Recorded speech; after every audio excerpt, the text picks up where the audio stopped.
성도 여러분 안녕하세요.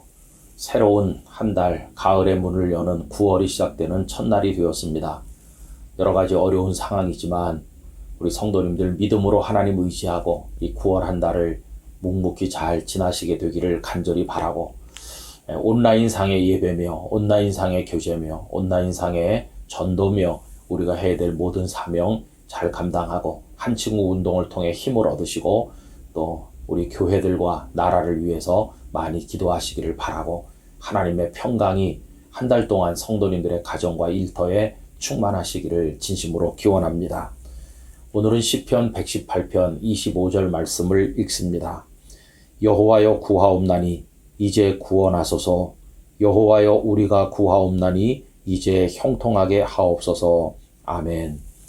시편 118편은 1절과 맨 끝절인 29절이 그 내용이 똑같은 수미 쌍관의 구조로 되어 있습니다. 그 말씀은 이렇습니다. 여호와께 감사하라. 그는 선하시며 그의 인자하심이 영원하미로다. 아멘. 시편 118편의 주제는 여호와 하나님의 선하심과 인자하심이라 하겠습니다. 이 시를 많이 연구한 학자들은 이 시가 성전에 올라가면서 백성들이 불렀던 노래일 것으로 추정합니다.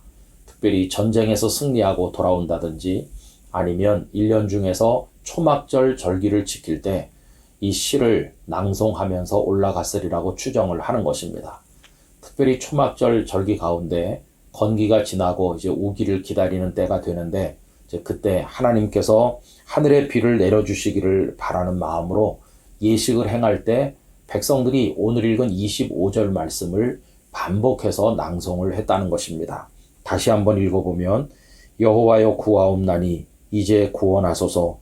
여호와여 우리가 구하옵나니 이제 형통하게 하소서라고 하는 것이죠.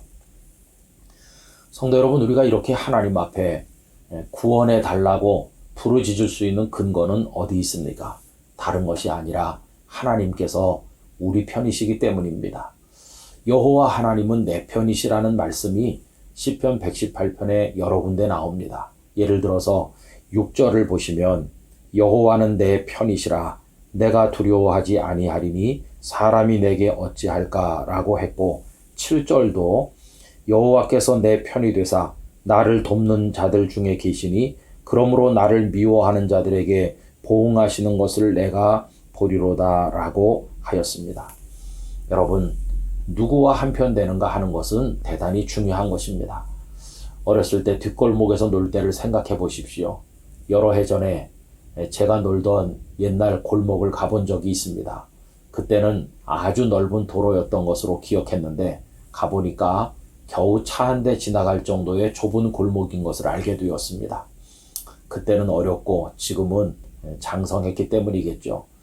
근데 그때 놀면서 편을 나눌 때 운동 잘하고 힘센 형님이 같은 편이 되면 든든했습니다. 그 형님 덕택에 이길 게 뻔했기 때문입니다. 여러분, 인생도 마찬가지죠. 하나님께서 내 편이 되신다면 그것이 얼마나 놀라운 기쁨이 되겠습니까? 이 시인은 여호와 하나님을 내 편 이렇게 말하는 걸로 봐서 인생의 험난한 고비를 넘어갈 때마다 한편 되신 하나님을 통하여 아주 멋진 승리를 거둔 은혜의 경험을 많이 가지고 계신 분이라는 걸 짐작을 할 수가 있겠습니다. 그래서 그는 하나님께 대한 확신이 있는 거죠. 하나님께서 내 편이시기 때문에 두려워할 게 없다, 이런 확신을 곳곳에서 말씀하고 계십니다. 그래서 8절과 9절에 그 확신을 확인해 볼 수 있는데요. 여호와께 피하는 것이 사람을 신뢰하는 것보다 나으며 여호와께 피하는 것이 고관들을 신뢰하는 것보다 낫도다. 아멘. 이렇게 말했습니다. 여러분, 한편 되신 하나님을 믿고 의지하는 것은 아무리 힘이 센 고관을 의지하는 것보다도 훨씬 더 낫다고 말씀을 하는 거죠. 그런데 우리가 살다 보면 부끄럽게도 하나님이 한편 되심을 믿고 의지하기보다는 인간적인 방법으로 세상의 어떤 사람들을 의지하려 할 때가 많이 있습니다. 땅끝 교회에 있을 때 홀리조이 센터라는 건물을 짓게 되었는데, 그 건물 한복판에 일제시대 때 그어놓은 계획도로가 통과하고 있는 겁니다. 그 도로 때문에 땅을 마음대로 사용할 수가 없는 아주 어려운 제약을 가지게 되었습니다. 그래서 우리들은 관계 여로에 진정해보기도 하고 알아보기도 하고 이제 그러는 와중에 어떤 분이 우리나라에서 아주 힘 있는 영향력 있는 분이라고 했는데 아닌 게 아니라 우리나라에서 몇 사람 안 되는 정도로 힘이 있다고 생각되던 그런 분이었어요. 그런 분에게까지도 부탁을 해본 적이 있습니다. 이거 어떻게 풀 수는 없는가? 그런데 다 소용없는 짓이었어요. 어리석은 일이었어요. 여러분, 그리고 지금 이제 여러 해가 지났는데요. 얼마 전에 소식을 들으니까 그 계획도로가 일제 때 그어놓은 도로가 관계 당국에 의해서 해제가 되었다는 것입니다. 이제는 그 땅을 땅끝 교회에서 마음껏 사용할 수 있게 됐다는 것입니다. 그래서 아마 교회는 새로운 계획을 세우게 되었노라고 기쁜 소식을 제가 전해 듣게 되었습니다. 여러분, 때가 되면 하나님께서 일하십니다.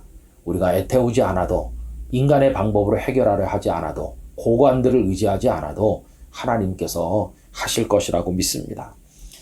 구원해 달라고 하는 절규가 담겨있는 오늘의 이 말씀은 오늘 코로나 상황을 살고 있는 우리에게도 너무나 절실한 것 같습니다. 다시 한번 읽어보죠. 여호와여 구하옵나니 이제 구원하소서. 여호와여 우리가 구하옵나니 이제 형통하게 하소서. 이런 기도를 드려봅니다. 하나님, 우리를 구원해 주세요. 코로나 확진자들을 구원해 주세요. 경제적으로 어려운 이들을 구원해 주세요. 대면 예배를 드리지 못하면서 신앙생활에 게을러지고 믿음의 위기를 만난 이들을 구원해 주세요. 대면 예배가 막혀 답답하고 영적 우울증을 겪는 많은 이들을 긍휼히 여겨주세요. 코로나 와중에 많은 갈등 속에 있는 대한민국 사회를 구원해 주세요. 그리고 분단된 조국을 구원해 주세요. 우리들을 구원해 주세요. 이런 기도를 드리게 되는 것입니다. 여러분, 오늘의 말씀은 그 자체가 기도입니다. 이 기도를 가슴에 품고 성도님들이 눈물로 하나님 앞에 두 손 들어 기도하는 가운데 긍휼히 여기시고 한편 되어 주시는 하나님의 은총을 경험하게 되시기를 바랍니다. 아버지 하나님, 하나님 앞에 구하옵나니 저희들을 구원하여 주시옵소서. 구하옵나니 저희들을 형통케 하여 주시옵소서. 저희의 한편이 되어 주시옵소서. 저희 개인과 가정과 교회들과 이 백성들을 구원하여 주시옵소서. 예수님의 이름으로 기도드리옵나이다. 아멘.